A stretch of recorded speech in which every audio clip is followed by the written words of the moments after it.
Fabulous Friday, everyone. Rachelle Wilson from Make Some Intelligent Noise. And I'm standing here. It's just about 5 o'clock on a Friday afternoon, and I'm standing here in front of the BP gas station. And as just like the Citco, it's another gas station that's very popular here in the city of Wilmington, Delaware. But the reason that it's relative to me tonight personally is because it is located on Martin Luther King Jr. Boulevard. And as you know, as we begin to prepare for the snow flurries that are allegedly on their way, according to AccuWeather, and we scurry around, we're getting off of work now, and folks have to run to the market and get home and pick up the children and all the things that you have to do. Just remember one thing as you enjoy the festivities of this weekend, and that is, it is Dr. Martin Luther King Jr.'s birthday. And, we celebrated technically on Monday, and it's very important that we remember who he is and what he did and why he was here. He was a man of great peace and of great purpose and of great promise. He knew that he had the authority of that which is greater than himself, something more divine than himself, that lifted him up to make change throughout this entire nation. So we applaud the great Reverend Dr. Martin Luther King on this particular weekend. As I'm standing here, very busy Friday evening. It is an extended weekend, so folks are getting off of work and they're having a great time, I guess, scurrying along. I know that it's very chilly as we prepare for our snow flurries. I don't anticipate it'll be a lot, but whatever it is, if I had my way, I would be home with a hot cup of tea and some real mellow, funky music, some sounds in the background, and I would count every snowflake, just to lay back and relax a little bit. But as it stands, I have business meetings and, things to attend this weekend. So I'll be scurrying along right along with the rest of you. But as I do, I will keep in mind the relative, the points, the greatness of the Reverend Martin Luther King Jr.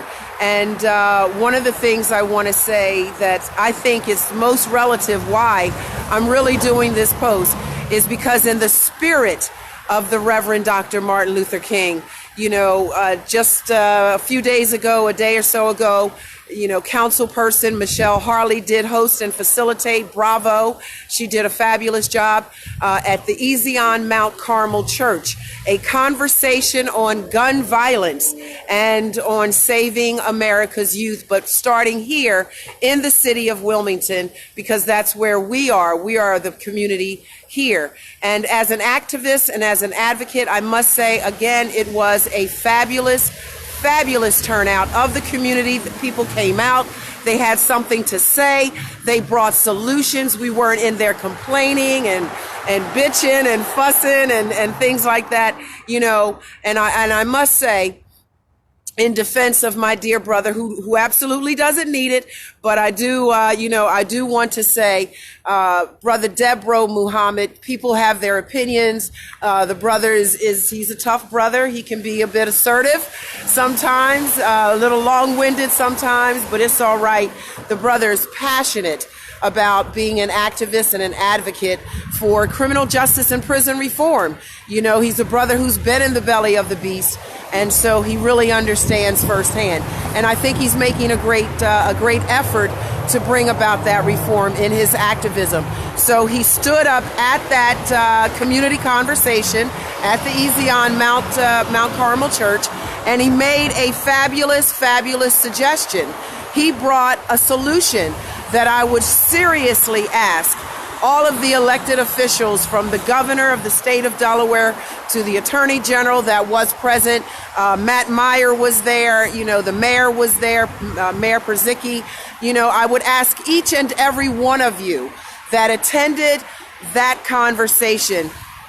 You say you weren't there to lecture us about how to make it better, but rather to listen to what the community has to say to you. And I tell you now, as a voice for the community The community has spoken. It has put forth the suggestions. It has said clearly and definitively the things that we feel would make our city streets safer while also saving our youth. And I pray, I ask, I beseech you, and to a degree, I demand that you listen to us and let our voices be heard. We said, let the cameras get into our higher crime neighborhoods, upgrade the cameras in our cities, especially in particular neighborhoods. Let's upgrade our cameras. Another solution was to allow our returning citizens, my absolute favorite, allow our returning citizens, train them, teach them, pay them how to become mentors, big brothers, father figures, guidant counselors, folks who can really hit the ground, hit the streets, and recognize how to save our young people and get out there and do that. I mean, who better to tell our young people of what the consequences are to a life of crime, and pulling that trigger, your life changes forever. The moment you pull the trigger, your life changes, because even if you're never caught, you still have to live with that inner feeling of knowing that you pull that trigger. Okay, and that's, no offense to my clergy, but that's some real shit right there. Pulling that trigger is some real shit. Your life changes, don't do it. So I feel like who better to get out here and really speak and preach and teach our young people about the importance of not pulling that trigger and not getting involved in the negative, but rather uplifting them and showing them how, showing them an alternative, a better way to going to the belly of the beast. Another solution, and I'm so sorry, forgive me, that I cannot think of this sister's name. Beautiful sister, stood up. She has her own organization and doing very well with it, to my understanding. But she suggested block captains. Get block captains on your block. You stand up. Why don't you do it? You stand up and become a block captain and take back your neighborhood. Get everybody on the block involved, and you're watching out for each other. You're taking care of each other, and you're absolutely not tolerating. You refuse to tolerate any of the nonsense that makes our city unsafe and causes trauma, absolute family trauma. Okay, so be a part of the solution. Become a block captain or organize. Pick someone, choose someone to become a block captain and get your block. Just start one block at a time. If each one of us starts one block at a time, before you know it, we will have taken our city back from the negativity that is trying to destroy our young people. Another solution was economics. Of course, we have to start training our young people about economics, money, what it means, how to spend it, how to use it, how to save it, how to invest it, and certainly the arts. We want to get more and more of our young people into the arts, get them young before they get involved and into, negativity catches them up. And I promise you, if you don't know anything about the city streets, take it from a sister, a real sister who has lived the city streets of both Wilmington, Delaware, and Philadelphia. I assure you, there is always activity in the city that is looking to, to captivate a young person's mind, their soul, their spirit. Oh my God. So, and if you don't know that, then I just pray that the Spirit will speak to you and let you know that's real as well. That's some more real shit. All right.